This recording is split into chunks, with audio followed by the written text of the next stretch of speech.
Halo Ecika, Anda tahu nggak, lebih dari 60% bisnis yang menggunakan ChatGPT itu mereka menggunakan dengan cara yang salah.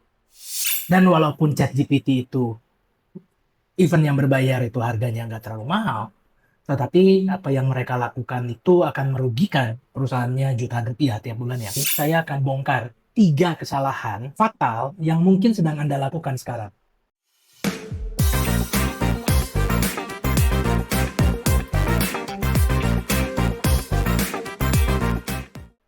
Kembali lagi dengan saya yang belum kenal, saya Roni, saya CTO di satu perusahaan teknologi.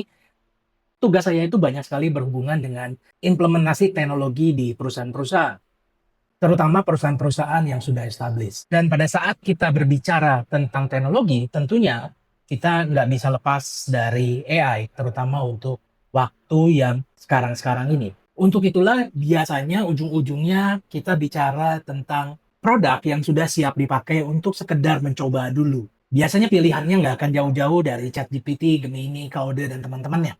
Saya nggak memungkiri nggak semua perusahaan itu membutuhkan AI yang sangat spesifik yang dibuat custom khusus untuk perusahaannya. Terutama kalau perusahaan itu adalah perusahaan kecil menengah. Untuk perusahaan besar seperti Unilever misalnya, mereka pasti membutuhkan AI yang sangat spesifik. Jadi, kalau Anda menggunakan ChatGPT, sebetulnya ChatGPT itu bisa jadi game changer untuk bisnis Anda jika digunakan dengan benar.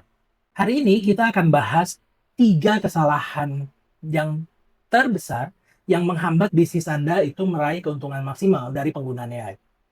Dan yang terpenting dari itu adalah bagaimana cara memperbaikinya sekarang. Kalau saya melihat dari klien-klien saya atau dari teman-teman saya, pengusaha itu akan masuk ke dalam 2 box yang saling bertolak belakang. Yang pertama itu gini, berpikir bahwa AI atau dalam hal ini ChatGPT adalah solusi yang sangat ajaib yang bisa menggantikan semua pekerjaan. Atau di box satunya lagi nih, mereka itu malah takut gunakannya dan kehilangan peluang kompetitifnya. Jadi dua ini tuh benar-benar ekstrim. Yang satu berpikir bahwa AI bisa menggantikan pekerjaan dia jadi sangat nyantai. Di yang kedua yang tadi adalah mereka takut banget untuk pakai apapun alasannya. Tapi realitas di lapangannya itu menurut data adalah bisnis yang menggunakan AI tanpa jelas strateginya terlebih dahulu, itu akan kehilangan mungkin 20, mungkin 30-40% potensi produktivitas yang bisa dihasilkan kalau kita menggunakan AI dan mempunyai strateginya terlebih dahulu. Jadi kalau kita melihat data itu, masalahnya bukan di toolsnya, tapi masalahnya itu pada cara kita menggunakannya. Nah, kalau saya lihat, ujung-ujungnya itu akan jatuh pada mungkin sekitar 3 kesalahan. Yang ini sekarang kita akan bahas. Kesalahan-kesalahan ini itu umum banget terjadi, tapi orang akan berpikir, oh ini kesalahan ini kan cuman karena saya perusahaan kecil saja, perusahaan perusahaan saya belum besar. Enggak, kesalahan ini juga terjadi di perusahaan-perusahaan besar. Hal yang sama terjadi. Karena ingat loh, AI itu adalah teknologi yang teknologinya sih udah lama, tapi booming dan hype-nya ini kan baru 2-3 tahun terakhir ini.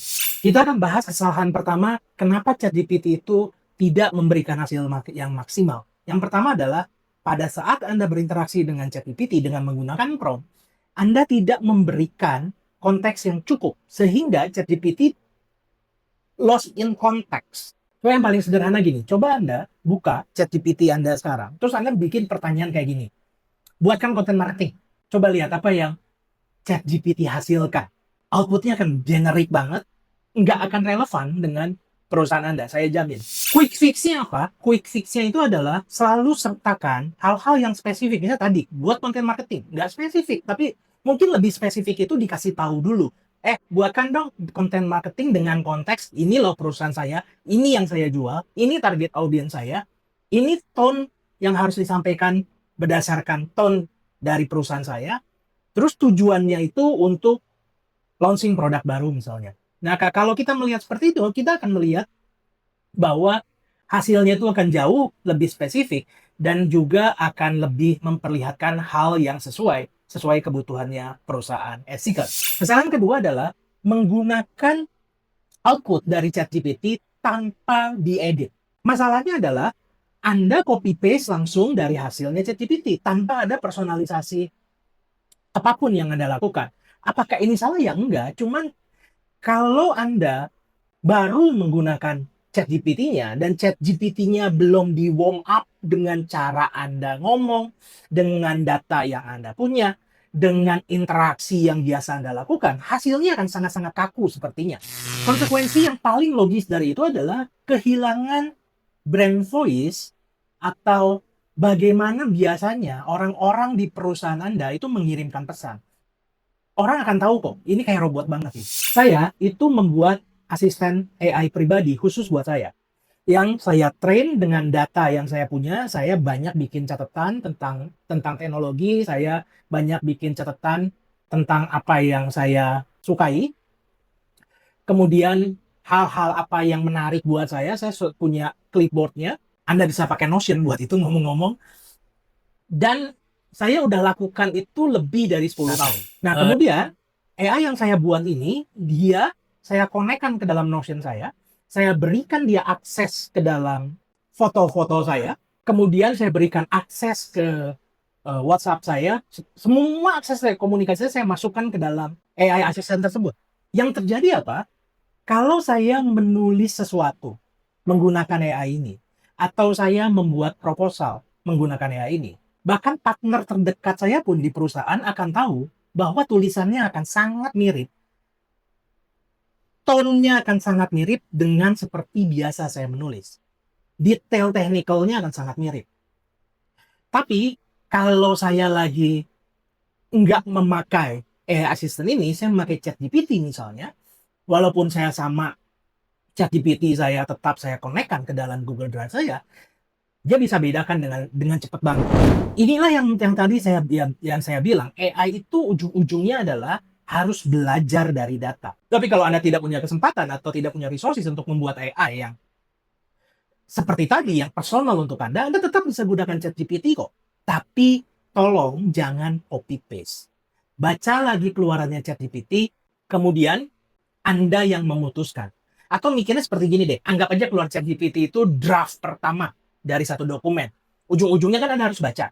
Nah, kemudian kalau kalau ada itu ya edit aja langsung, nggak usah minta lagi AI-nya buat edit. Terus kalau gitu, apa bedanya dengan pakai AI nggak pakai AI? Tetap aja beda, karena AI lebih cepat nulisnya. Dan Anda akan lihat, coba deh Anda rasakan, pasti akan lebih cepat nulisnya. Dan makin lama, AI-nya akan makin belajar tentang Anda. Istilah saya adalah, AI-nya akan warm up dengan informasi yang Anda punya.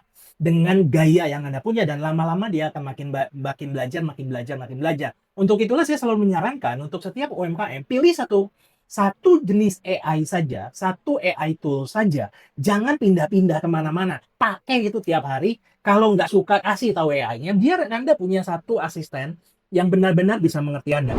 Kekalahan ketiga adalah tidak memanfaatkan fitur iterasi yang dimiliki oleh ChatGPT.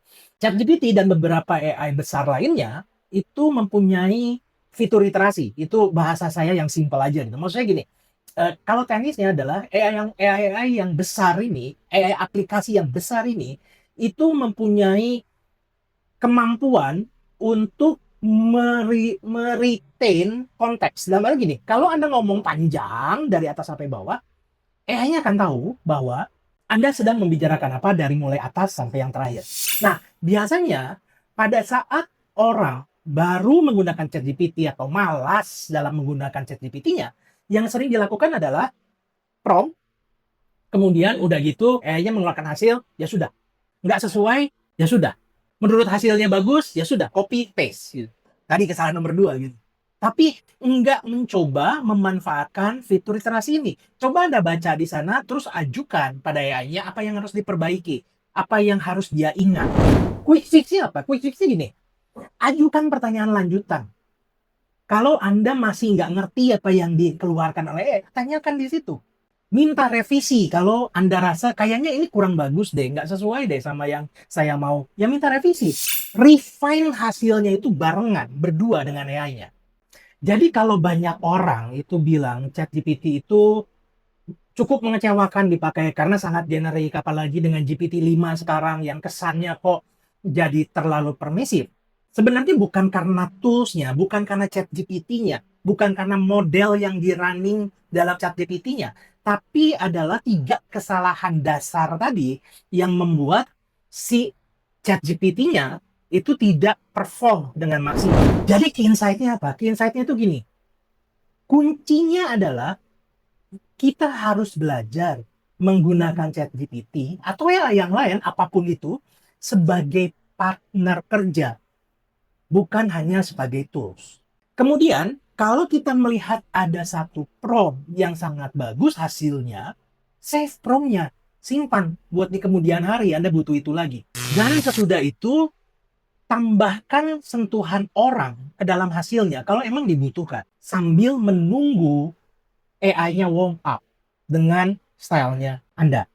Jadi, ingat ya, ada 3 kesalahan fatal. Yang pertama adalah tidak memberikan konteks yang cukup pada AI-nya supaya AI-nya bisa lebih spesifik. Yang kedua adalah sesudah ada hasilnya tidak Anda baca ulang dan tidak Anda edit. Yang ketiga adalah Anda tidak memanfaatkan fitur iterasi yang dimiliki oleh AI yang besar. Hindari ini aja, ChatGPT itu akan melipat gandakan produktivitas Anda. Percaya deh, mungkin 5-10 kali. Dari 3 kesalahan tadi, tulis di kolom komentar mana yang Anda sering lakukan. Dan Anda punya nggak kesalahan lain dalam menggunakan ChatGPT hasilnya jadi ngaco yang ingin kita bahas barengan. Dan jangan lupa subscribe, nyalakan loncengnya supaya nanti di video berikutnya Anda nggak ketinggalan. Oke, sampai ketemu di video berikutnya.